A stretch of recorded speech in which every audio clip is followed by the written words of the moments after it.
father picked me up from school one day and we played hooky and went to the beach. It was too cold to go in the water, so we sat on a blanket and ate pizza. When I got home, my sneakers were full of sand, and I dumped it on my bedroom floor. I didn't know the difference. I was 6. My mother screamed at me for the mess, but he wasn't mad. He said that billions of years ago, the world shifting and oceans moving brought that sand to that spot on the beach, and then I took it away. Every day, he said, we changed the world, which is a nice thought until I think about how many days and lifetimes I would need to bring a shoe full of sand home until there is no beach, until it made a difference to anyone. Every day we change the world, but to change the world in a way that means anything, that takes more time than most people have. It never happens all at once. It's slow, it's methodical, it's exhausting. We don't all have the stomach for it. Ladies, gentlemen, and Reeses Pieces in between, yo, this is your boy, this is your dude, this is your spic, yo, it's Soul Papo, with another episode of Soul Papo Incognito Podcast, the AKA Spic Podcast. Of course, according to rumors and grumblings, I got some important news for y'all. The I'm Black, He's Mexican podcast, aka the IBHM Podcast, may come back sooner than expected, or since most probably figured it wasn't ever gonna come back at all. So that's considered sooner, but wait for that. This week has been a wild week. And you know what? I think I'm tired of, I guess, pussyfooting around the subject. If any of y'all were catching that drift from last week's episode, but it was confirmed at the beginning of this week that the current government gig that I had fell through. Now, what's funny in a messed up and terrible way is that I really cannot seem to stick to the corporate gigs, which I figured I was a shoo-in for. I figured I knew how to play the system. I knew how to, play ball, and, tried not to, dip my wick in that in which can spit. And yet still, I went through the meat grinder of BS and efferese. And I'm trying my best to not curse on this episode or in episodes moving forward, because I got told that I have quite the potty mouth, which obviously, if y'all been listening to the episodes, you would definitely agree. But when it comes to me being in corporate America, I'm, I'm not trying to say I'm a total cuck with it, because I definitely don't come off as a weakling. I definitely am not as assertive as I normally would be, and I thought I rode a healthy balance. Now, one of the things that had occurred, and I guess it stemmed right off the jump, making off-color remarks, and but real quickly, I got the heads up. Hey, you really can't speak like that here. Which, of course, I should have figured. Probably got way too comfortable. Mind you, this came directly from my lead. I'm like, yo, okay, I'm going to behave myself. Yo, good looking out, right? Yeah. Fast forward to, I don't know how many weeks later, I got my first talking to. And that was because I was including clip art in my emails, including emails that had to go to other departments. Now, mind you, not that the clip art was graphic, not that it was grotesque, not that it was even off color, whatever the hell that means. They just didn't want for things to have clip art, I guess, in the assumption that we got time to, go online and, be getting pics. As if it's not easy to just Google image something, screenshot, trim, what have you, bam, you're done. I'm like, okay, cool. Yeah, I'm sorry for, throwing in some chuckling memes that's totally work appropriate, in a work setting. I can understand why that might make people think that it's, that I had to scour the internet for hours. Okay, I get that. Let me not do that. Fast forward again to a situation where I had to relieve a coworker who had to take a bathroom break, in which he referred to it as a biohazardous break. Let's call a square square. I mean, he had to go take a shit. Now, me, myself, of course, never would ever utter that word. Again, had to make light of the situation, who my supervisor was, for whatever reason, overlooking next to me, pretending like she was working. So once I get the email, to go relieve him, I let her know, hey, I gotta go relieve so-and-so. He got to take a Dookie break. Now, those are my exact words. Not so-and-so because I'm covering up dude's name, but I said Dookie break. Like, you gotta take a Dookie. I'm sure it's a common word, and damn near every woman, for sure, every woman that I work with there has kids, and most oddly enough too, they all have a kid that's like mentally retarded in some way or has some kind of learning disability. So figure Dookie is a word that they've definitely used and heard, and that's obviously one of the nicest ways you can say anything, because the word excrement just sounds gross. You know what I'm saying? Number two probably would have came in sooner, or came in, next to one, I guess, as far as what the best terminology would be. Regardless, I had to have a sit down for using the word Dookie. Now, mind you, not the most appropriate word. I probably could have done without mentioning anything that so and so was going to be doing. I figured that was harmless fun, but whatever. That was my main strike. Now, fast forward again to not paying attention to my, look, listen, y'all. If for all of y'all that have listened to the show, I know I say a lot of messed up things, but you gotta believe when I'm doing my 9 to 5, when I'm doing my main gig, all this that you hear, the reason why I do this, why you hear me now, is because this is my therapeutic release. Of course, maybe not the best thing to release, because I'm also, trying to convey some satire with actual personal personality, with, just, a mix of stuff. So again, for the record, this probably wouldn't be the best evidence to have against me, but at the same time, this is, usually a character that I'm given, as opposed to who I am, as opposed to how I truly believe. Because a lot of times, I'm so flabbergasted with how the world is, I can't help but make fun of it, shed light on some bastardies that, that go down, and just all around show what kind of, for lack of a better word, what kind of fuckery, we live in. Now, again, going back to the work-related effort, somehow, and mind you, the missus right away said, no, you definitely said this, and, you got what was coming to you. I still deny being able to say it, although it's something that I would say, which, again, just lets me know, did something just slip out? Did I happen to get high on my break? Which, oops, I've admitted to plenty of times. And then me just throw all the inhibitions into the wind? I don't know. And then you might think, well, why the hell are you getting high at work? Look, I do a lot of boring paper pushing, not using one creative muscle in my mind sort of work.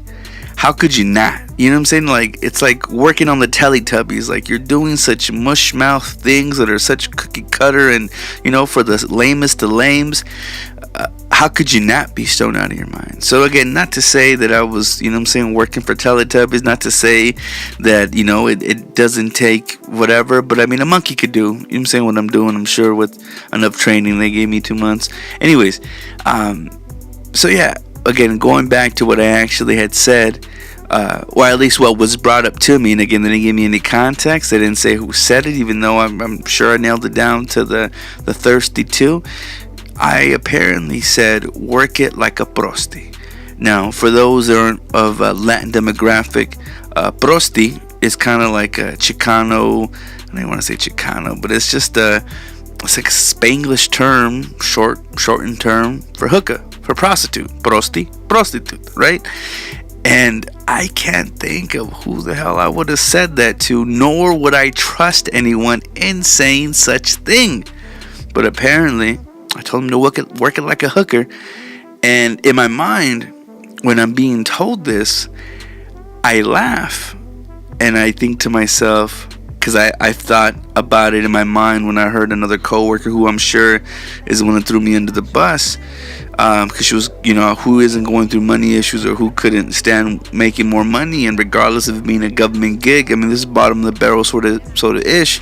So a lot of people take second jobs to supplement income. Heck, I was even in the process of looking for a side gig to try to alleviate what I was missing by working for the county, which is another big thing that I'm mad at myself about, in the essence to where I keep doing things that I feel like I'm supposed to do, be an adult, get married, take care of kids, take care of some other niggas' kids because they came along with the package, trying to do things accordingly. And I'm very unhappy doing it. But whatever, as is life, right? We don't always do things we want to be happy. As I'm sure our parents weren't happy doing the things they had to do in order to, take care of the family, in order to be part of the society, and to do all the things that we're accustomed and bred and molded to do. Whether that be being a busy bee or, a loyal part of the ant farm, like whatever, we got to do what we got to do.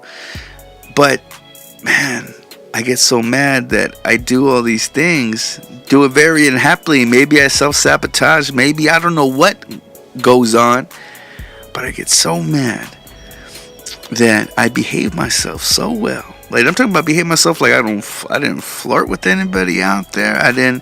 Maybe that would have been something, because I definitely work with a thirsty cast that begged for attention, and maybe I just, I didn't give them enough attention, so they figured, F this guy, we'll get someone who's more of a sucker. I don't know. But again, because I'm losing my train of thought, I'm not even stoned. See why I need these things? I need to keep focused, like Adderall or Ritalin. And again, so as I'm being told that of what I'm, quote unquote saying, I'm thinking to myself, because I thought of this joke before, especially again towards I never said it to him, but I did think about it, especially being because I work in a court environment. I learned prostitution in the city of Phoenix is considered a misdemeanor. Now, I'm not too sure how many chances you get. I'm not too sure how big street prostitution is, because I'm sure it goes on, but I know it's done digitally, or outside of just some skanky hoe walking down the street with a thumb out and a cooch out. I don't know how it works, but considering that it's a thing, it's apparently only a misdemeanor. Now, okay, so backstory, tidbit, fun fact. So then, as I'm being told this, again, I'm remembering this joke that I wanted to say so badly, because I heard one girl whisper to the other one about whatever, some kind of hoey stuff. All right, they were talking some hoeness. I figured definitely don't get involved into this because it sounds like a trap. But maybe I did. Maybe I did get suckered into the trap. But in my mind, again, the joke that I was saying to myself was, hey, prostitution is only a misdemeanor. So again, I'm thinking that in my head, never spewing it out.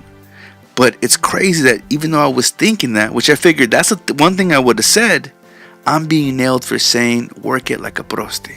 Which again, I don't even like speaking Spanish when I have to speak Spanish. So why the F would I speak Spanish when I don't have to speak Spanish?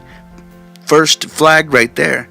And then I don't think I ever used the word prosti before. Like, you know what I'm saying? That's such a Spanglish. I don't speak Spanglish. That's the thing. Like, that ain't me. That, and mind you, my MO is definitely, you know what I'm saying, someone to say oddball things.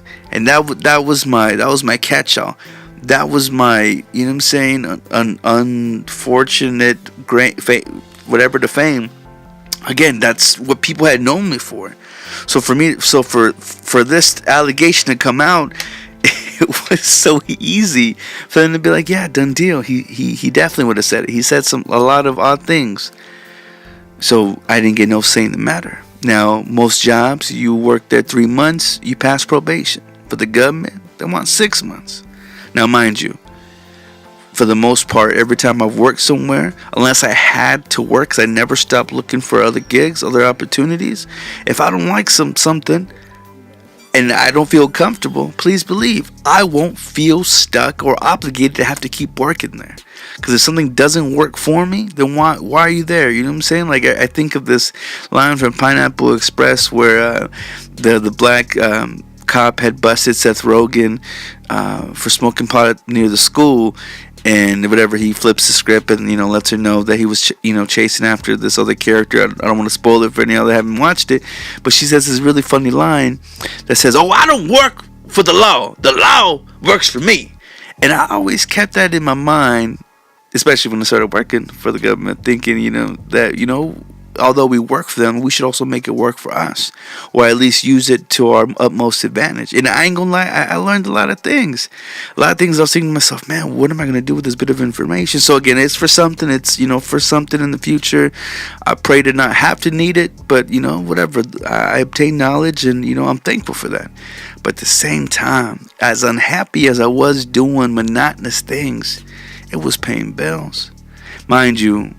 Living week to week, which is or paycheck to paycheck, which is never a good thing. And I think it's because of that. And mind you, I've tried snipping where need be, and unless I babysit my partner, like, she can't be trusted with shit.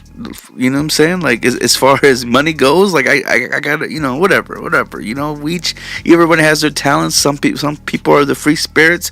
The ones are the, the more logical. Some people, need extra hand hold, and others, need extra attention. So whatever, teach their own, and whoever finds the lost remote.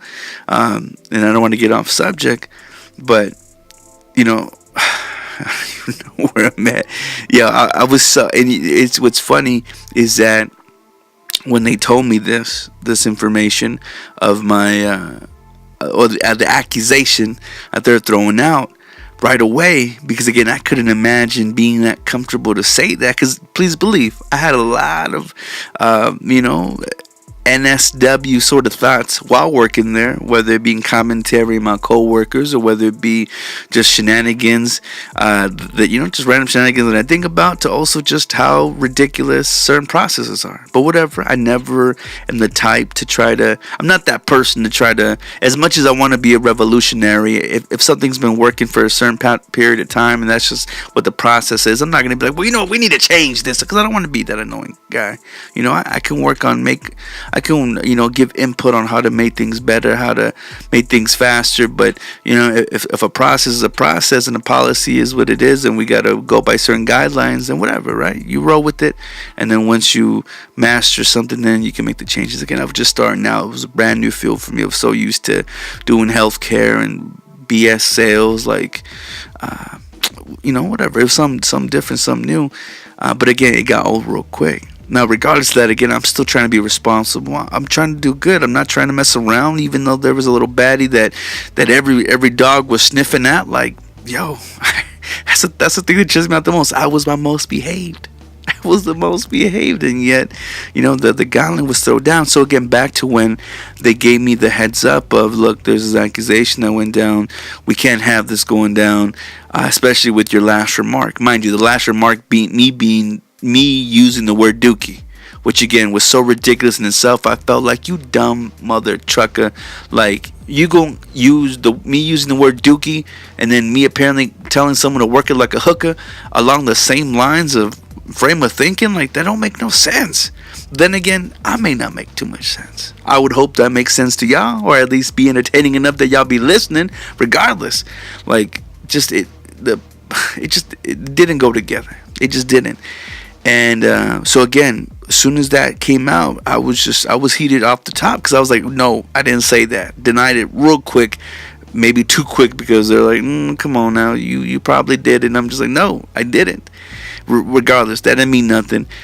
And luckily though, because I feel like they liked me a little bit, my soup gave me the heads up, yo, it's going to be the last time, because if this happens one more time, it has to go to HR. We all know what happens when it goes to HR. It's going to come down in this land of Me Too. You can't say anything offensive or demeaning or, anything misogynistic. I understand. Those are the times we live in. I don't have the frame of thinking to be that way anyway, because I get it, like Black girl magic, women rule, whatever it is, a hashtag you want to follow. Like I understand, nor would I ever demean, but whatever, things get flipped up to 100 real quick. And so I was just thankful. I was like, okay, good. I mean, if I didn't do nothing, but if I don't need to worry about this, then that's fine. Okay. So I felt so compelled that the next day we had a little team meeting, and I went to the team meeting, and maybe I was a little bit too aggressive because I was pretty heated, having to have this close call, scrape, so close to the line that, I was a bit abrasive in my approach, but I actually apologized because, again, I figured who it was who done said it. At least 2 out of 6 people in our court. Oh, I'm giving too much information. 6 people in our team. I figured I knew the 2 that that didn't like me, and that, again, I wasn't given the proper attention to when they needed it, or when they because how thirsty some people can be. And I don't mean thirsty in a sexual way. I just mean some people, they'll they'll sigh or scoff or do something that demands either attention or some kind of retort so that they can open up the gates of conversation. Now, once I got hip to who people who weren't fuckwittable, which again I just chalked it out to everybody in there, just because everyone has their own weird things. So we had the overly what's the word, the over neat freak Mormon kid who definitely has heard the word fag more than once or twice in his life, not because he is, but because people can think that he's meek. We had the overly Christian black lady who's probably prides herself in watching every Tyler Perry movie. We had the airhead but lovable lead supervisor who I adored. We had in my soup, she was something different because I really couldn't quite pin it on her. You know what I'm saying? She was a sister who was a bit, later in her years, I think having kids as young as 12, maybe. I think that was the one that had some mental issues. But she never really showed too much of her cards. They claimed to be Christian, but we heard her listen to secular music, so I couldn't quite pin it on her. But she was just a big goofy, and definitely, man, everyone in there definitely seemed like they didn't want to work, do the very bare minimum, and that's the kind of environment that it was kind of giving off. Which is why I figured, man, after I could hit my vape in the restroom, do my paperwork, and just fly through whatever, make it through work. Pick up some news articles, work on the show on the low, and progress somehow, some other which way, just using this as a main stable, as a responsible adult. Anyways, going back to the characterizations, there's also the one Latina lady who definitely was getting older in her years, the type to go to Mexico to get her Botox to keep looking young because she wasn't too terribly out of shape, who, definitely was on the snobby tip, but, can be cool when she wanted to, but like every woman, unfortunately, forgive me, bipolar, and knowing where she stands, but whatever, for the most part, kept to herself when she wasn't gossiping with the next bitch. And, whatever. You could tell she was one of the red flaggers. Watch yourself with her. I tried to. I don't know if it worked. Next one, recently divorcee, second times, with the brother who literally murdered his mother and who's pending investigation or whatever. And so she definitely comes from family of craziness. And I remember right off the top, because I had just, I hadn't been there too long before she started just spilling all her gossip, and literally had just gotten served divorce papers. Next day was already on a date. Come on, not to say that you a hoe for that, because like Big Sean said, what would you do if I were to leave? Bitch, I'ma do me, like, no doubt, right? But you must not have felt any kind of heartbrokenness if you were to be real quick to jump on a Tinder or whatever, hookup site, the very next day. Again, I'm not judging any women that do that, but obviously you weren't too distraught, and you're I don't know what to talk about it, because I didn't judge her off of that, but that's you're a certain type of person, if you're ready to move on like that. So that could be a good thing, that could be a bad thing. I'm not saying neither. That's just the type of person this broad was. So again, the last 2 women that I mentioned, I'm pretty sure are the ones that spoke on me, because I'm sure one of them had to witness the other to give some kind of validation. And anyway, so the day of the meeting, here I am, truly sorry for the fact that, both blessing to God that, nothing serious had to happen from it, but also, wondering if it wasn't these two broads who are probably coming against me, what if it was one of the other ones? Oh, then we had a newbie here who I can't really tell what her situation is, but about my age, has a kid as old as my oldest stepson, and whatever. She's real quiet. I figured she's not of danger, but at the same time, you don't know what could be offense to her. Never really had a chance to get to meet her, so just in case it might have been her, I really wanted to apologize. And I remember my sister Christian chick. I think she likes me. My Mormon brother, I think he liked me. I'm pretty sure. Management figured they if they could speak so candidly with me that they probably messing with me. And so just in case it could have been any of them, I gave a sincere apology that in case I would have gotten too razzle-dazzled, if I took my chill pill at the same time I drank my coffee, maybe, whatever, there was a chemical reaction and I might have spoken out a term. Whatever, I apologized, made a joke out of it. Everyone laughed except the two broads that I know they don't like me. They were looking down at the table. They know what they did, and they weren't giving no sort of eye contact. Now, this is where I got a little bit upset, became a little bit assertive, mentioned. And again, this is where I keep getting told from other people that probably wasn't the best move. But I mentioned to them, look, because I'm speaking directly to them. Because everyone else, I have their eye contact. Them two, I don't. So I'm kind of targeting them. And I let them know, hey, look, you don't got to give me the bare minimum of human decency and giving eye contact when we're having a meeting amongst our peers. Which again, that's rude. I don't know any other way to say. You don't do that. I don't care if you're a recluse. I don't care if you have, commitment issues. I don't care what it is that allows you not to be able to have eye contact. I don't care if you're from a country because these bitches definitely wasn't from a country where people see that as a sign of respect. No, you look at someone in the eye and you showcase to them you're not only that you're paying attention, but that you're listening, or that you're there, you're in that moment.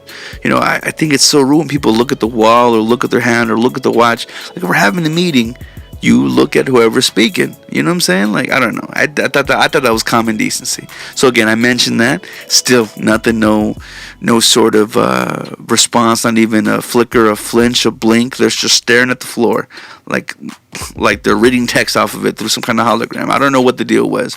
I was mad offensed by that. But again, I just gave my apologies one last time and I just figured, all right, that's it. Okay, I've said my piece. Whether or not they want to accept that apology, I just wanted the record to be known that I hope they haven't offended anyone. And again, when I was having that speech, that again was not prepared. It just impromptu, speak from the heart. Hopefully, I don't bruise any egos. I had everyone's attention except for those two, which again leads me to believe that it was those two who would have said it, because everyone was like, "No, of course not. We love you." At least, and I'm not that narcissistic. I don't, take selfies. I don't think, okay, all eyes on me. But I noticed, look, I had the room with me except for those two. So fast forward just a few moments after the meeting, which again, I don't know what prompted. I don't know if they were BSing me. I don't know what happened. But then they have another meeting telling me, look, it went to HR. And I'm thinking, y'all told me this is my chance. Regardless of me not doing anything, I was happy with just that, whatever, not getting in any trouble. They told me, no, well, we didn't report it, but they might have done it directly. And so apparently it takes I get a bit of time for it to trickle into HR, because they told me this happened the week prior. So I'm thinking, this is ridiculous. They're going to bring up some old stuff. And then, what? I was just, okay. I'm like, well, what's the next step? I'm thinking, are y'all going to let go of me? So they hit me with this, we're going to put you on paid leave, which sounds nice, but that just sounds like y'all trying to cushion me.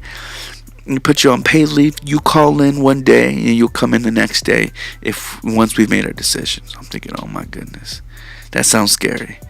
And so so then they told me, and plus you got to leave right now. So I'm thinking, ain't this about a B? I'm like, we just had this meeting. I just got up super early so I can, open up shop and, do all this yada, yada, yada.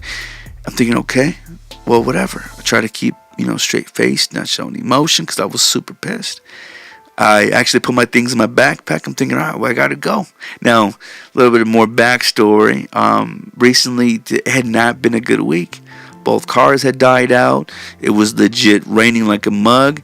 I, was living, having to get rides from my mother-in-law like a kid being picked up from school. Like, it wasn't a good look, it was very bad timing. I mean, not that getting canned can ever come at a good time unless, you already have another job lined up. And so I was like, whatever, I'm like, well, what can I do? I just gotta, I don't want to seem weak. I don't want to make a scene. I'm hoping that this blows over. I'm like, all right. I wasn't taking the next day off anyway. So I figured, all right, well, this works out, and I figure, I can go do this. I can go do that, whatever. But again, still being super, super pressed on, the feeling of being told to leave. And I figured, well, so again, all the rush feelings and thoughts come into my mind, thinking to myself, well, look, considering the world that we live in, which again, once I get into the Cavanaugh BS, you wouldn't think, but considering again all the Me Too stuff, I figure, man, I have all that stacked against me. I have the fact that I'm still on probation stacked against me. I have the fact that I said the word Dookie, and apparently that's along the same lines of calling someone a hooker. I have all that stacked against me. But whatever, I'm still hopeful.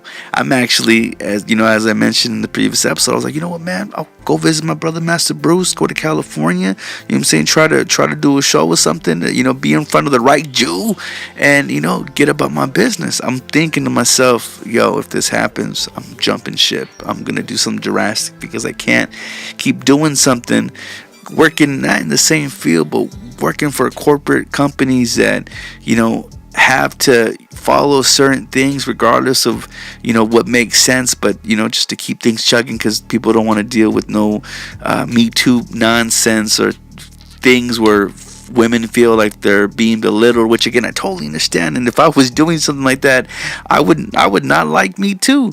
But that wasn't the case. Like I said, not to even to admit or incriminate myself that I've done a whole lot worse, or that I've been, rude, or that I've used my stable, my gender, or anything against anybody, because the past is the past. But again, being in the present, I was like, I've been my best self, as far as my best behaved self, as far as work ethic and doing everything by the book, and like just doing everything right as I'm supposed to. So, which leads me to believe, look, I'm being something that I've hated so much in my life, a conformist. I had become that, and yet it wasn't working for me, which is what pissed me off and what just made me feel like I gotta do something drastic. Fast forward past the weekend, calling in Monday, saying, hey, what's going on? My supervisor told me, hey, come in tomorrow. I'm like, that's it? She's like, that's it. I didn't want to speak to her because I'm still kind of pissed at her. At the same time, I was doing all those other things. I just had to knock out that call. I was like, cool, I'll see you tomorrow. Again, so then fast forward the next day, get in there super early, tightening up all my little things. Didn't bother to bring back my Amy Winehouse shrine or my other little knickknacks that I keep around the desk, because I figured that stuff my personal items makes me feel comfortable. Should not be too comfortable in this setting, because just in case, because I already accepted that maybe I did say that, man, that was an F up. Let's not do that again. Thinking to myself, all right, well then let's not get too comfortable. Heck, wear clothing that makes you feel uncomfortable, just so that you always feel on edge and that you always remember that you're walking on eggshells for everybody, because you have no idea how someone's going to take something, how they're going to react, and what could possibly happen. Mind you, living check to check. So I definitely don't want to ruin the thing. However unhappy that I am, I don't want to ruin it, because I got to be responsible. I'm an adult. I'm a parent. I can't mess these things up. Whatever. So I'm like, all right, take it on the chin and keep going. But wouldn't you know, half hour into work, I see my soup come in, and I see HR come in. This brother who I met before, who I always liked, who I thought, he really liked me, because he's always, giving compliments and always encouraging and saying I'm what this corp had needed. So I was like, yo, this is weird. I like him, but I didn't like seeing him that early in the morning, because it wasn't his MO. And I'm thinking to myself, yo, they're about to give me the walkout. Ain't this about a bitch? And sure enough, my sub comes to me and says, hey, we need to meet in the meeting that we have our meetings in. I'm like, oh yeah, the meeting room. I know what that is. I know where that is. Okay. She's like, now. I'm like, ooh, bitch, you about to be rude with me? I know something's up now. If seeing HR didn't give it away, that done did it. And whatever, so I go, and they're having me sign some notice, something about not being able to appeal the decision. Which in my hindsight, I'm thinking I could have just denied signing it, but they made the decision. So I knew that it was futile in being able to try to fight it or to try to dig a little bit deeper. But point blank, regardless of who was right, who was wrong, was it true, was it false, because I was still under my probationary period, I could not continue. What was supposed to be an investigation, according to what I was being told, is not the case, because it's open and shut if you haven't made it past, those 6 months. So the fact that these hoes, because they had been there longer, their voice counted and mine did, even though I had gotten high praise from both supervisors and, again, my HR cat, who would visit with us weekly just to make sure we were on the up and up and that we're straightening out into the place they want us to be. Regardless of that, they let me go. So of course I'm pissed, but I've already gotten over it because I was already dreading that over the weekend. I already had my time to lament, but now it was official. Now it was real. And now the only thing I could think to myself is, you goddamn bitch, why couldn't y'all just make me do this, tell me this over the weekend? Why do you make me sign that piece of paper as if I want to continue to work with these liars and these prudes? Which, again, mind you, y'all know I'm a Bible thumper. You know I'm a Christian. And I not to say I use that alter ego at work, but if I'm going to give out any sort of information in me, it's a, what I'm saying, that I'm a believer.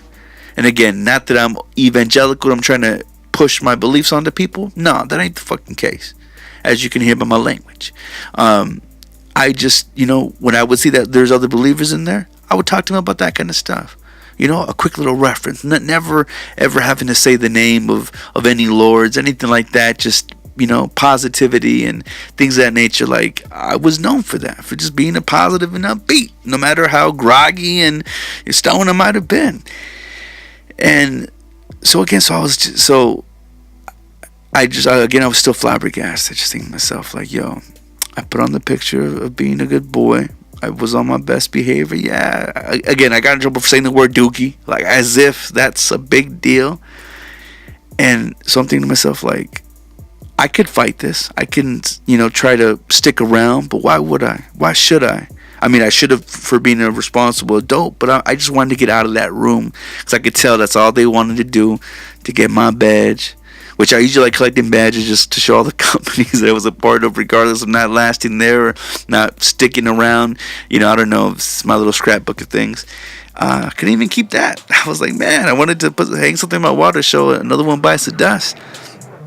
But anyway, so then again, I'm getting pissed because I woke up early, had to drove there. It was raining and pouring like we hadn't even seen in months.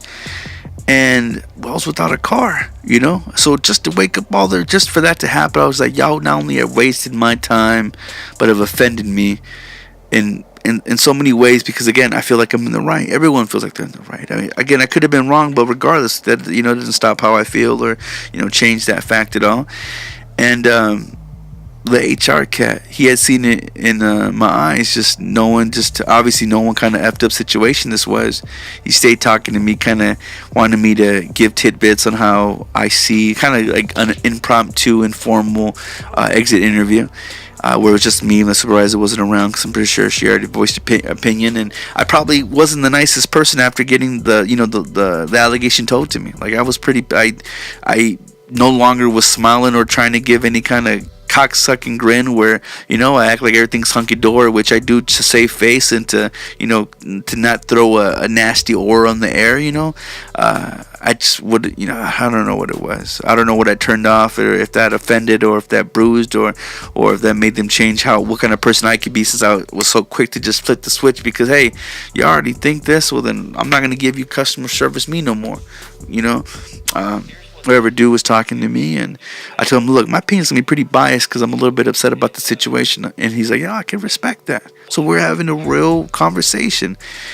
Told my tidbits about how older work under a judge, how he was getting played because he was a lonely ass old man. The two Scarlet Witches, you know what I'm saying, playing them like a fiddle. Like, you know, I aired out my grievances, you know, just to kind of let them know, look, if you don't chop off the gangrene, you know, cancer and plague can only spread. You know, he thought that was real talk. But again, when you work in a place where the talent is low and they already have a bad brand to begin with, being able to turn the tables around doesn't necessarily work, especially with letting people go who not only have such a long seniority, but you know, it's difficult to train new people, you know, to do what they already do. So when you have that kind of luck and when you have that kind of position at a certain company, you're almost kind of untouchable. I'm sure if someone builds a case and, you know, does what they got to do, then yeah, eventually the towers can tumble. But for the most part, though, if you niched your way into something, and you know, mind you, we had just gotten, you know, fully staffed. So I was one of the first ones to get it because, again, the particular place I was working at didn't have the most traffic. It wasn't as popping as other departments, but we had just gotten fully staffed, and you know, whatever, it takes, you know, some time for us to be able to you know, get to, I guess, where they wanted to be at. So regardless, it's difficult to find people not only who are willing to work for whatever pay that they're offering, at the same time to have the knowledge they have and to be able to, you know, run the desk that they have to run. So from a business point of view, they don't want to let go of that kind of thing so that they can, again, continue to keep business as usual. But I figured, yo, if you don't do this, you're going to keep having the same problems that you've been facing. He agreed. He understood. Dude had enough empathy and for all our real talk. He said, yo, let me give you a ride home. HR don't have to do that. Unless his brother had guilt for, you know what I'm saying, shitting on me and allowed me to get in the thing that I was in. Like, he was cool about it. He brother gave me a lift home. I wasn't expecting it. I probably still wasn't the nicest person to be in the car with because I was fuming. You know, what was I going to do? I'm barely surviving. So taking this hit, well, what's going to happen? You know? And so I ain't gonna lie, that was if you know how there's different flavors of, I mean, I don't know, you know how there's vanilla cherry. If there was a shit flavored cherry and you were to put that on a sundae, that was the shit flavored cherry on my sundae right there. That was that was not the good way to commence the week. But regardless though, and again, the cars, they just, I was just like, man, like, literally, when they say it, when it rains, it pours. That was figuratively, physically, and probably spiritually how it all went down. And obviously everything was falling all at once. And I'm thinking to myself, man, I laughed because I was so relieved to think that, okay, the job's still there. All this talk of, I'm gonna, you know what I'm saying, I want to work on my craft. I'm gonna do this. I'm gonna do that. Yeah, I was so quick to just throw it out the window just to be happy to be able to, you know, live my paycheck to paycheck sort of life. Now, what I want to believe, what I wanted to see happen is that, you know, I'm gonna go on to bigger and more beautiful things, and this is obviously all for a reason. I'm sure that it was. But I'm still at the awkward, what the F am I going to do periods, because people don't usually hire on the spot. And even if they do, there's so much background change, verification and stuff that have to go down. Think, well, what can I possibly do? But I hit the ground running, putting apps like nobody's business. Usually I mess around, look at some YouTube videos, look at some news. No, none of that. I was just straight. Gotta knock this out. I couldn't stand being at home with all the kids there because I can't get nothing done. My baby requires and demands undivided attention, and he will literally grab me by the face using both of his hands and force you to look at him, which God bless him, because he has my determination. Well, hey, I'm asking for your attention, man. So you know, I gotta love it, but at the same time, I can't be at home. You know, I have a mother-in-law who I don't know, that's kind of surgery in the middle finger, and it has to be elevated, so she might as well be missing one arm, and you know, it's difficult. You know, got my baby and two other mother F's, so you know what I'm saying, it's a handful. So then I'm like, man, that kind of came into perfect timing, because look, now I'm able to help with this. What the F we gonna do about the bills? But at the same time, it's like that's gonna figure itself out. I'm sure. I'm hoping. I believe. And at the same time, it's like I don't want to do the same old thing. But to do anything different, would be irresponsible. As far as, not being able to jump right back into the workforce and, continue to pay mortgages and bills and, all these other things that require attention. And that's the part where obviously if you, they say if you're hungry enough, then you'll go after what it is that you want. You'll be able to, become what you want to become. Now that's all well and good, and yeah, no doubt you got to take those chances. But then, how do you balance being able to take care of your responsibilities? Every time I hear about a comedian or an actor who found their big break, they're living from couch to couch or sleeping in their car or something crazy to where, again, they're able to focus on their craft, but they had nothing. So I'm thinking to myself, dude, do I need to have nothing? Do I need to lose what I have in order to gain something else? Not to get biblical, but, Jesus said, is it worth, to gain the world but to lose your soul? Like, do we really need to be that drastic? Does it need to be that 1-for-1 where I got to lose this to get this? Like, that doesn't make sense. But at the same time, it is about what do you want more. I'll be honest with you. I want to work in entertainment a whole lot more than I want to deal with the nonsense of being a family guy. And that sounds terrible because I love my baby. Everything else can go F itself, but again, it's like, well, I can't really have my baby without having the rest of the shit that comes in the package. So it's like, well, damn. So that means I gotta conform. That means I gotta keep doing this, and until something, because something's gotta give, right? Something has to change. Something has to eventually become what it is. But it doesn't look hopeful, And I want to change the subject so I could talk about the news, especially with the Kavanaugh stuff that's going on. It doesn't make any sense that we have all this, mind you, no quote unquote substantial evidence, but we have these accusers. We have, this obvious frat boy drinker who, like, he's just a total douche. We can see it, you can hear it, and yet because there's no quote unquote substantial evidence, we can't pin it to him. And because of that, regardless of who he's hurt, regardless of the culture in which he was a part of, which again, once you go after the culture of something and you bring down all the other pillars that are connected with it, you do a lot of damage. You make significant change. But again, that significant change, it's too much to ask for. In a sense to where if you're trying to bring down a culture and good old boy sense of living, like, you're talking about years of blue blood that, again, not to make it seem graphic or to kind of give you a picture of the situation, but this dude would have stories about pulling trains on girls. Mind you, regardless of how fun it would be for a guy to be part of a train where they're running it on a chick, that's pretty damn terrible. Especially if she has no idea what's going on. Mind you, if she is a consenting adult who just loves dick, then hey, have at it, girl. You do your thing because you're doing you. But when it's someone who's unconscious, drugged up, liquored up, like, it's terrible. Especially because I'm pretty sure even for the hoes that are into it, like, they weren't expecting all these other randos.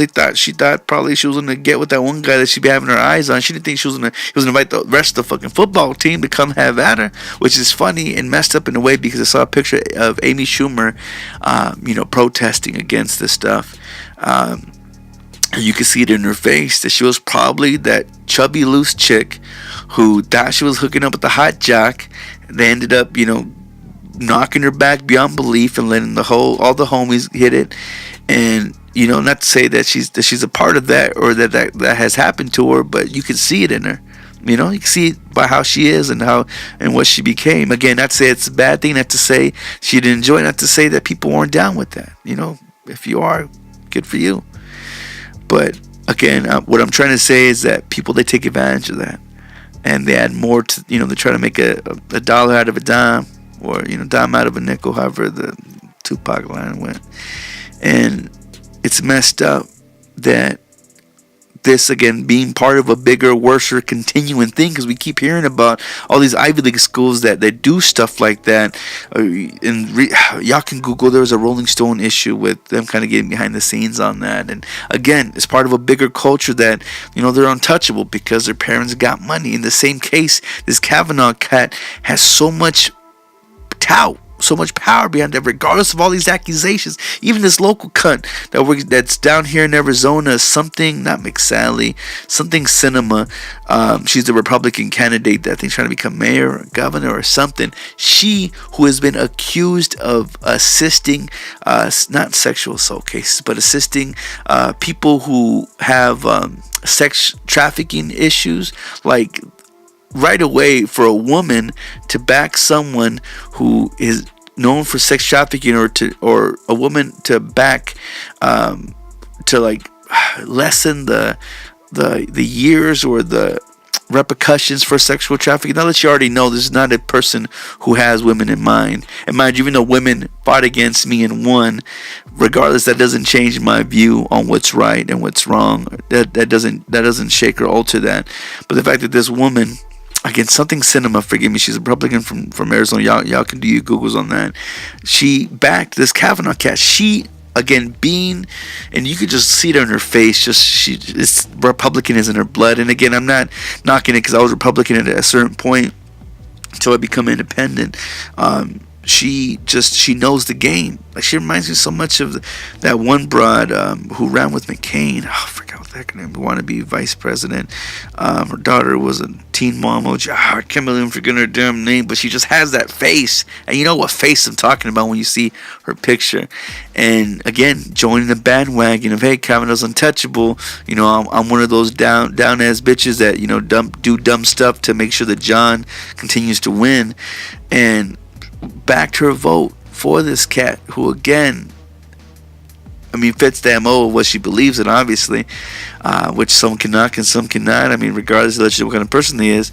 And long story short, as I'm sure y'all have seen, he still won the vote and joined Supreme Justice. Like, regardless of being in the mix of all this ish, he still won. And it lets you know it's about who you know to tread you along with things. And again, I'm not saying that's the theme of the episode considering my situation, but it is about who you know and what kind of string you have to pull. And unfortunately, whoever's winning, y'all better get on the bandwagon. Y'all better start dick hopping and hop your way to the winning team, because that's just where things go. But again, if y'all paid attention to the clip, change, it doesn't happen drastically.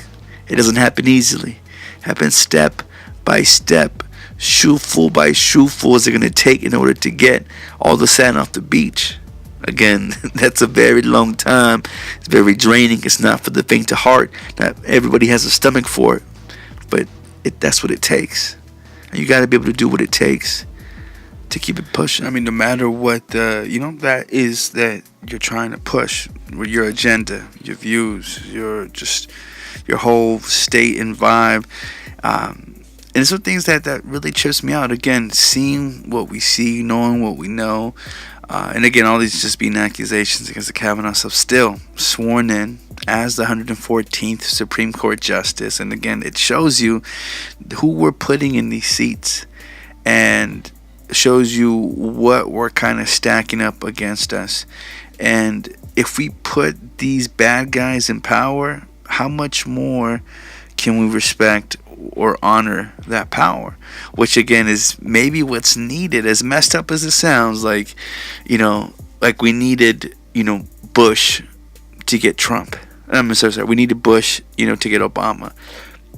And at the same time, we have all this progress, and then it doesn't come without taking a step back. Taking 2 steps forwards, 1 step back. And regardless of that, I figured with all this stop and go, eventually it's going to get people either car sick, seasick, what have you, to the point where they get pissed off and hopefully rally together and try to be one and fight against all in which is wrong. Now, mind you, that's a crazy concept and a more lines for a movie or some kind of motivational speech. But I really feel like that's what's necessary. Like, we need to have all these bad people, overly obvious bad guys, in office for us to hopefully say F it, overthrow, overrun, flip it on its side, and go ham on it. At least that's something I could think of, because even Trump recently, and this is like the last bit of actual news, and it's actually came by the way of the Daily Beast, wrote a story about Trump's administration, how it's beginning to deny visas to same-sex partners who are part of, who are UN diplomats. And I'm going to read to you a story that they have on here, and they're talking about how the Trump administration has begun denying visas to the same-sex partners of United Nations staffers and diplomats, leaving those already in the U.S. with no choice but to get married by the end of the year or to leave the country. And the U.S. mission to the UN sent out a statement to UN-based delegations announcing that the move, the foreign policy report starting October 1st, foreign domestic partners of diplomats based in the U.S. must provide proof of marriage to the State Department by the end of the year, or leave the country within 30 days. According to the report, same-sex domestic partners planning to join newly arriving UN officials must also provide proof of marriage to be eligible for a diplomatic visa, and the U.S. mission has explained that the move as a way to bring international visa practices in line with U.S. policies on same-sex marriage after the Supreme Court landmarks ruling back in 2015, which kind of leads me to believe, like, are they going to dismiss that? Are they going to put that down? Again, I'm not the biggest gay advocate, because I figure if anyone wants to be stuck to someone and then have their credit tarnished if they decide to come to their senses, I mean, everyone should be a part of that. But it is messed up that they're denying those people that, pretty much forcing them to get married. What if they're not ready for that? Well, if you want them to live here, you better get hip to it. Which again is such a rush that, I don't know, it could be a good and a bad thing, but obviously, come on now, you're denying them, and I don't know what kind of influence you think you're going to bring by having diplomats, be of that. But again, everyone who is in the public sector, who, is the face of the public, to the people or whatever, like, you're an influencer. Whether or not they're seeing it for that kind of standard, like, you gotta understand that's the power that you have. If you have a big following, you have a soapbox, you have a medium, and you influence, lack of a better word. So again, that's messed up what's going on, but we're seeing all these movements, like, it should be pissing people off. You should be angry. You should be upset. I even read something about a reporter, and this is only, I'm surprised, but I guess it kind of shows you what side of the fence the media chills in. But some dude was wearing one of those MAGA hats to make America great again. The reporter got fired for wearing that. And mind you, he was at a Trump rally. So again, some people still have some kind of standing to where, look, it can't appear biased, because obviously that's very biased. It shows who you root, but at the same time, also understand your demographic, understand the fans. And as, again, unfortunately, people out here, especially those politically leaning, you want to side with the victor.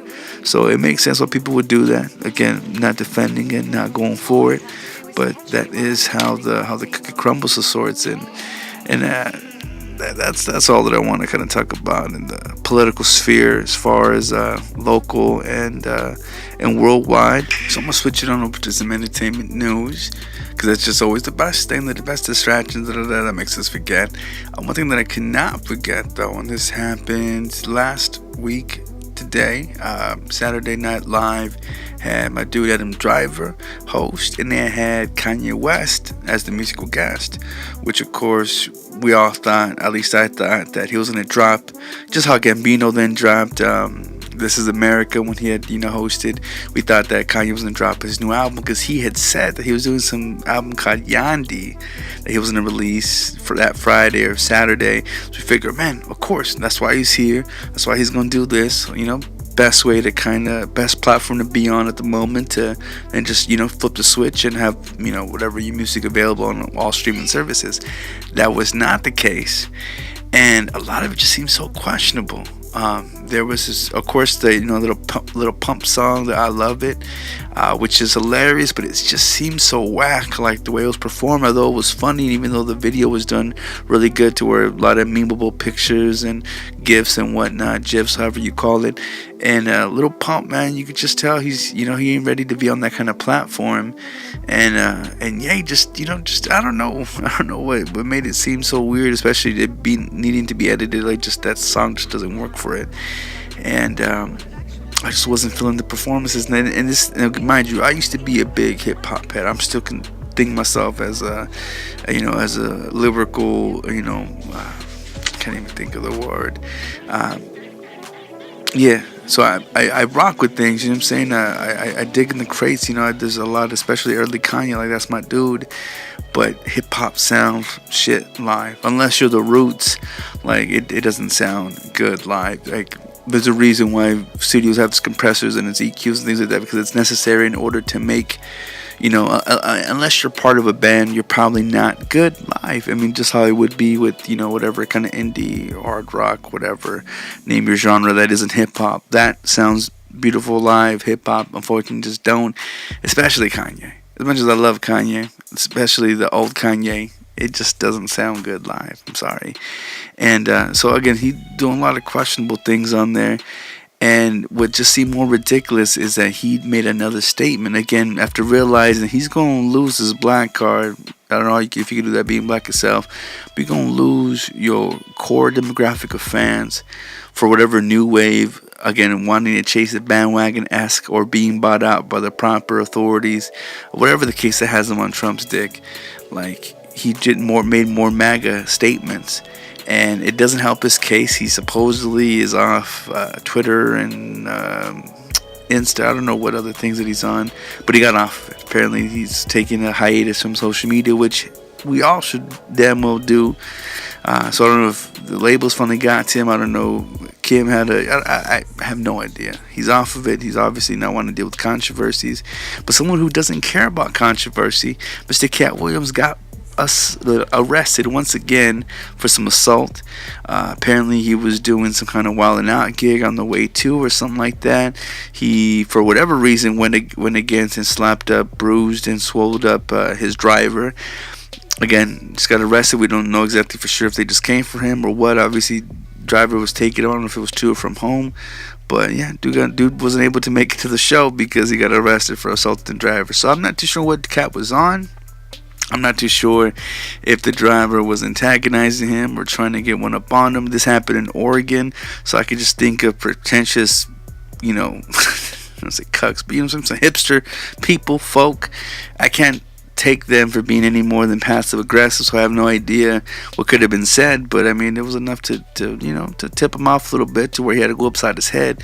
Lord knows what went along with that. But you know what I'm saying, Cat wouldn't be Cat if he didn't do something extreme and ridiculous, which leads me to believe, or makes me wonder, because I know sometimes, especially with the character that I've played, where sometimes I get lost in how I respond to things, or how I show myself to be, because I figure, I'm expected to say this, or I've said this, so I should say that. Kind of like how most streaming services, whether it be Netflix or you purchasing something, people who bought this also enjoyed this. Like, for whatever reason, like I get lost in that realm of thinking, whether it be to shut someone up, whether it be to say something funny and then drop the mic. A lot of the times it's something premeditated that kind of kept in the chamber to then let out, which is why anytime you hear someone you get an argument with, when they fling something at you, they've been sitting on that egg for a minute just waiting for the opportunity to throw it. So same case scenario. And then at the same time, there's some kind of weird in-between moment from being who you are, doing what you do, continuing in what you're expected in, getting lost in the sauce, so to speak, of artistry and also expectancy, and then not realizing why it is that you do what you do. And I'm not too sure if that has anything to do with it. I'm not too sure if he was just expected to be a certain way to where now it's just become a norm. I'm not too sure if just someone has it out for him and he keeps catching these L's.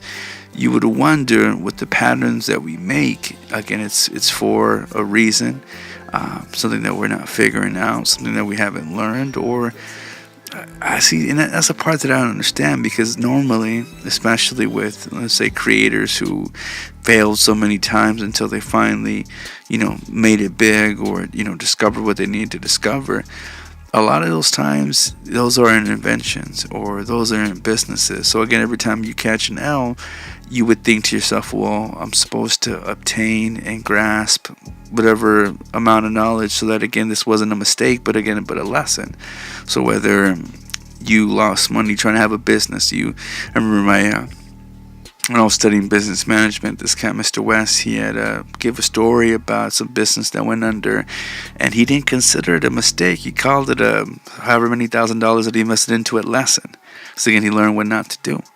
In the same case, when you comparing it to myself and all the L's I've been catching trying to work for corporate America, again, not because I want to, but because I feel like I need to, because I gotta keep the lights on, and I don't have a good drug connect, nor do I have the networking capabilities to do any kind of smuggling, which is next on my radar.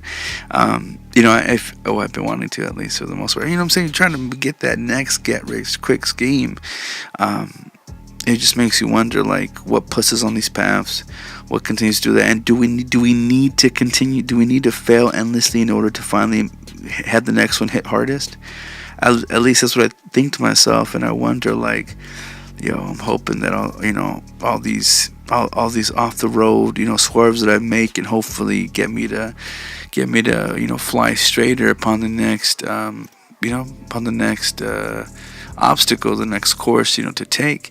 But it makes you wonder, like, shit, sometimes or how to say about, what was this, Pineapple Express? He's like, sometimes when life gives you lemons, you gotta make lemonade.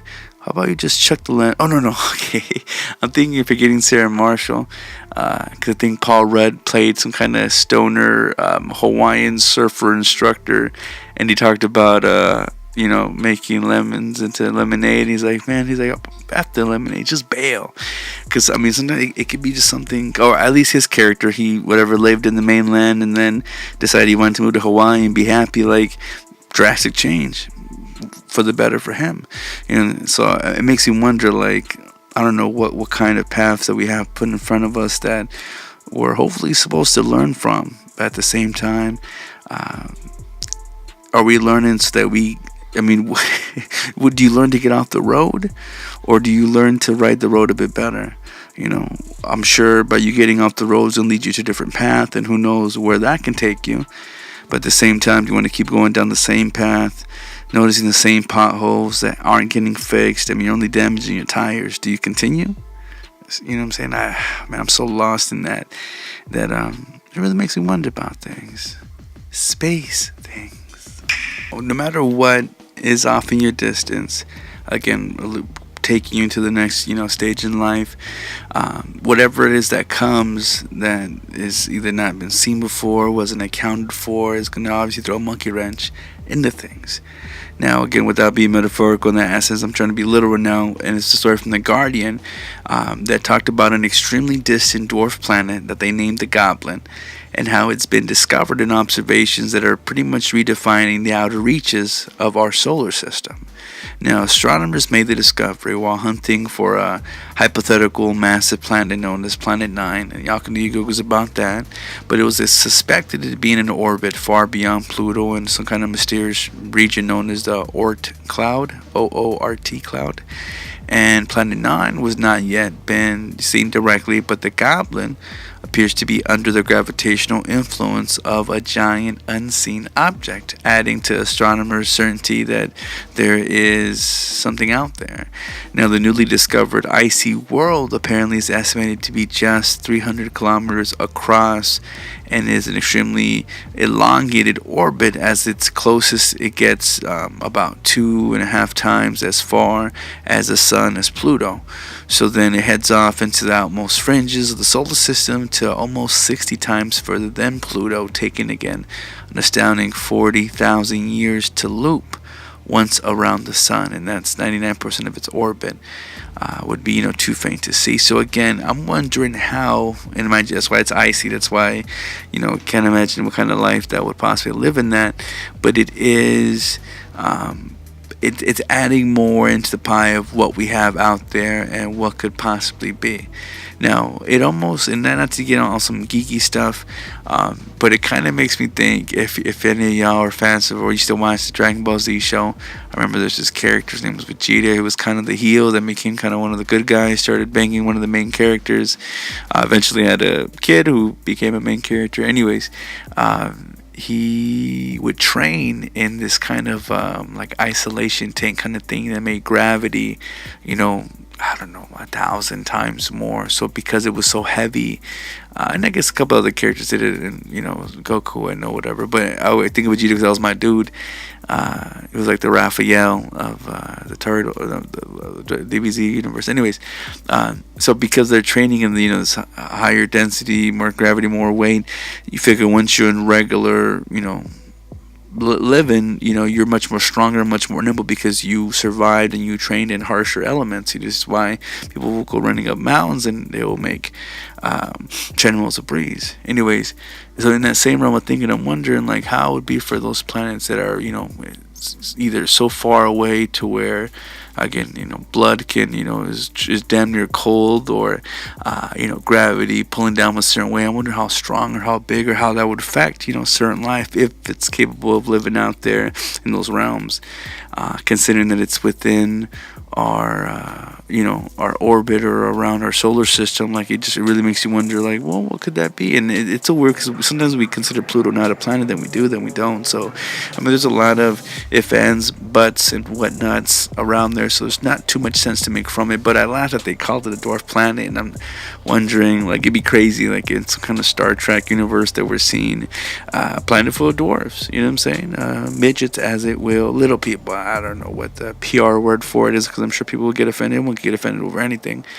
But yeah, that kind of had my eye. Especially, I saw some other kind of story about them stating that, traveling from planet to planet, like for example, us trying to make it to Mars, how it can affect our guts and how we process things. And obviously, if we're moving too fast, imagine what it can shift inside our blood cells, especially if we're traveling so many light years. Could it have that effect on our body as instantaneous, as quick as it may be, because we're traveling not only in distance but in fragments of time? Can imagine how that would leave us, especially when you think of the ability to be able to teleport or transfer from one thing to another. There's been all these studies of things missing, because if you're pulling atoms apart or DNA things and pretty much either core brain copying or to kind of or taking it apart and then reconnecting again at its destination. I mean, sometimes you might have maybe missed a part, and kind of like IKEA, you figure, why is this extra screw here? It probably shouldn't be an extra one. Anyways, that's probably a very deep realm of thinking that probably doesn't make too much sense, and I'm more than definitely rambling, because that's for the most part all the news that I had. Again, because of the week that I had, I wasn't able to track down news day to day. So again, there's probably a whole lot more has been going on, but that has been my week in a nutshell. And I most definitely appreciate anyone who's been listening, continue to listen, just, nosy or not. But I do want to leave y'all with some creepy facts, chilling facts, whatever facts. You all can check these facts, whatever the fact. Killer whales attack sharks by torpedoing up into the stomach of the shark from underneath and ripping it open. Paranormal experts claim that when you dream of a dead friend or relative, a ghost is in your room staring at you in that precise moment. I guess the connection. In 2008, Tickle Me Elmo doll started saying "Kill James" after it had its batteries changed. Medical mistakes kill over 250,000 Americans every year. R.I.P. Prince. No. Michael? No. Donna West? Troy Leon Craig escaped from prison the night before his execution, only to be killed in a bar fight the very next night. When death wants you, it's gonna have you.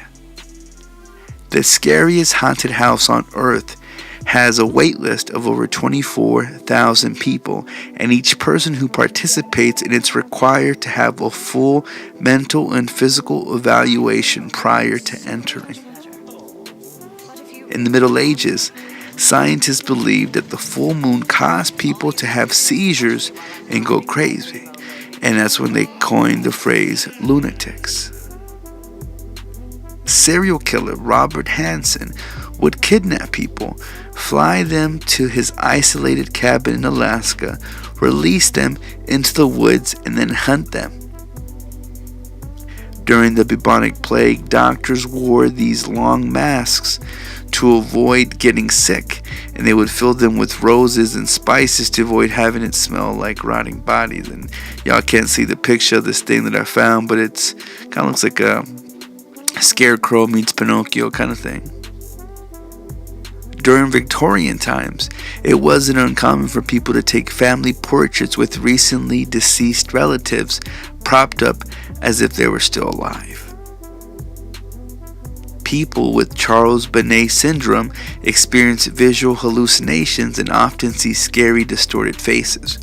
Many people believe that this disorder is actually a gift where people can see into the spirit world. Now, in 2013, an Egyptian city named Thonis was discovered underwater and had been long under the Mediterranean Sea for over 1,500 years. That's a lot of shit down there. Now, on average, people unknowingly escape death approximately 6 times throughout their life. Now, I hope that's not a catch-all or a limit, because there's definitely been a few times on the freeway where I'm like, my nigga, I just died at the bullet. Although I still got married regardless. If dinosaurs hadn't gone extinct, there is a good chance that dinosauroids, which would be a hybrid of humans and dinosaurs, would exist today. Because, we put our dick in just about everything. Every year, we unknowingly pass the anniversary date of our death. Think about that. Every year, we unknowingly pass the anniversary date to our death. That's the unknown. Sand, tiger, sharks, embryos eat each other in the womb. Now, according to Irish folklore, jack-o'-lanterns are inspired by a lost soul named Jack, who made a lantern with a flame and a carved turnip so that he could wander the earth to find his resting place. Frank Lentini had 3 legs, 4 feet, 16 toes, and 2 sets of functioning male genitalia. He worked for the circus and lived to be 78. Probably made a couple of bitches happy. In the early 1800s, a feral child later named Victor was found in the French wilderness, and psychologists found that he was so detached from society that he couldn't interpret human voices. Now, there's a shack called the Devil's Toy Box in Louisiana where people supposedly lose their minds after spending any amount of time there. So, let the record reflect, no matter where you find yourself, physically speaking, metaphorically, in this whatever part of town in Louisiana, shit or get off the pot. Don't be afraid to make moves. Don't let every stumble that you make stop you. May it give you more strength and grace for your balancing act in the future. May you learn every lesson necessary. May you get all the gas and all the fire and all the motivation that you need to get done what it is that you need to do. Cry not for me, Argentina, but I will take your prayers if you believe in such things, if you do such things. Again, you can always reach me at Soul Papo on most social medias. That's SoulPapo. And of course, here you want to become a producer of the show or my personal angel, you can always go to patreon.com/SoulPapo. Again, that's www.patreon.com/SoulPapo. You can probably see me on most jobbing websites across the land, but I'm not going to give out all that information. Just get at me at Gmail, what have you. You will hear more of me in the future, no doubt. Really hoping the next Soul Papo sessions will be very entertaining. My boy, who you've heard on probably one of the first episodes, the Puerto Rican Jew, he is doing his thing right now. I'm talking about living off the lamb of some stripper and really working on his craft. He has some music that's coming out that I hope to bring out to y'all, so stay tuned. God bless y'all. Okay. What is it about society that disappoints you so much? Oh, I don't know. Is it that we collectively thought Steve Jobs was a great man, even when we knew he made billions off the backs of children? Or maybe it's that it feels like all our heroes are counterfeit. The world itself's just one big hoax, spamming each other with our running commentary of bullshit masquerading as insight. Our social media faking its intimacy. Or is it that we voted for this, not with our rigged elections, but with our things, our property, our money? I'm not saying anything new. We all know why we do this, not because Hunger Games books makes us happy, but because we want to be sedated. Because it's painful not to pretend. Because we're cowards. Fuck society.